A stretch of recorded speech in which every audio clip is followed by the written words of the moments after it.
the G-Shock GA-2300-1AER. Big thanks to Nick over at StrapHabit for sending me his personal watch so I can check it out, because I really didn't have any, this wasn't on my radar. Let's just say that. And side note, I have a massive migraine going on right now, so like if I goof up anything here, cut me some slack, please. And I didn't do a whole lot of notes on this just because I'm tired of like researching on it. So I'm just kind of showing the watch and comparing it next to the 2100. I'm going to put a link down below to Nick's StrapHabit blog. In case you didn't know, StrapHabit, the official strap of the Random Rob YouTube channel. On their site, Nick also does a very, very well done, well thought out watch review blog showing a ton of really cool watches, very detail oriented, as well as some really good photography. So definitely go check that out. You're going to get a bunch of written information there and some good visuals of still pictures. But here we're going to offer some video, and right away you can see the elephant in the room is this has a 24mm FKM strap on it from StrapHabit. The watch does come on the G-Shock strap, which is fine. It's nice, but it's you know, it's like plastic, okay? So FKM rubber is going to trump plastic all day, every day. That's just the way it works. There's nothing wrong with the plastic, but if we have an option to swap over to FKM rubber, we're going to do so. And that's what is really cool about this particular watch. It's very similar to the 2100, but only in like initial appearances. The size of it is completely different. And there's a really nice side-by-side chart in or on the web on Nick's blog. I'll put a direct link to it. So just go down to the description.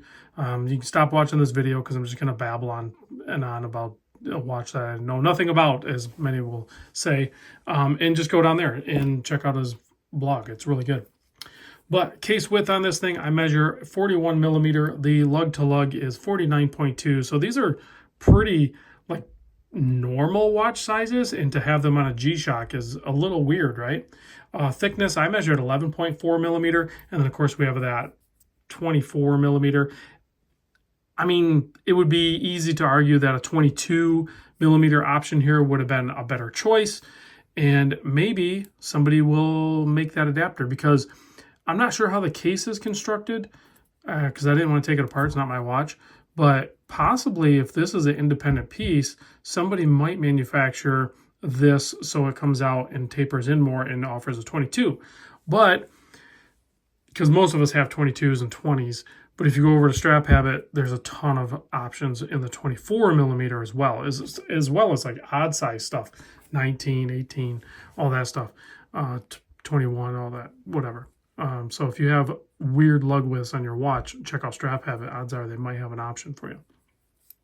So the module in here is the 5725. Kind of has the standard offerings that a base model G-Shock you might see. The X pattern on the dial, I know a lot of people are like kind of glossing over the fact that, you know, it's there as a design cue and it divides the LCD screen. The X on there really distracts me from the handset. I'm not a huge fan of the X. I am a fan of X-Man, like the, you know, fictional comic book series and movie series. Huge fan of that. Not so much of the X on the dial of this particular watch. So, I mean, real quick, spoiler alert, I would choose the 2100 over the 2300 personally. But I do see that it could coexist. If they did a really cool colorway in the 2300, I would pick one up because I think it's fine. I still think there's missed opportunities from G-Shock with looming out those markers instead of doing them gloss black, or, you know, any other colorways, even this one, like they should be loomed out. Like, why are we not doing this? G-Shock did do a full loom dial of the 2100, which Nick has. That's what's in the blog. That watch is kick butt, and I would like to own one of those at some point. But this one, yeah, it's pretty intuitive to use. You just kind of scroll through the mode button there. You have the world time, stopwatch function, countdown timer, multiple alarms, and then back to time. So pretty standard affair there, nothing crazy. And then of course you have your pointer here at the 9 o'clock position pointing towards Wednesday, so that will tell you the day of the week. That is pretty nice. I don't have any problem with that. Price point on it, I don't think they're officially out in the US right now, judging by a quick search on the interwebs, but I think it's going to be around the $120, $130 mark. But here you can see it on my 7 1/4 inch wrist. It will wear nice on smaller wrist. I think the 2100 already accomplishes that, but this one's going to do it a little bit, I don't want to say better, but different in the sense that it's going to present smaller on wrist. It's not necessarily going to be any more comfortable, although this is pretty dang comfortable, but you can see it just presents smaller on wrist.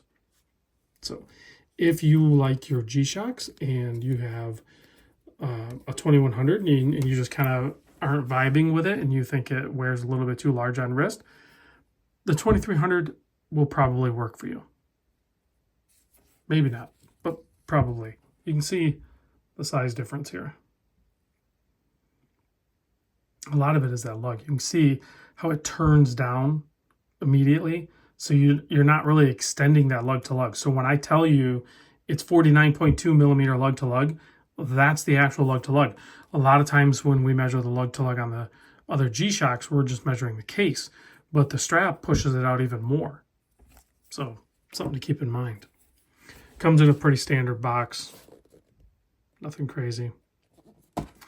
Let's turn off the lights and check out the loom. There's a little bit of loom on the hour and minute hand, and then of course we have a light. There we go.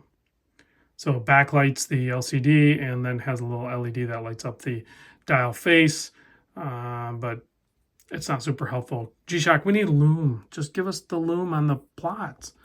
I mean, you put it on the hour and minute hand, it just seems ludicrous that you wouldn't put it on the markers. In your Casio, like Casio has legit good loom. They have the availability to it. Mark up the watch $5. Put some loom on there. I'll see you guys on the next video. Thanks for watching. Dang, this headache.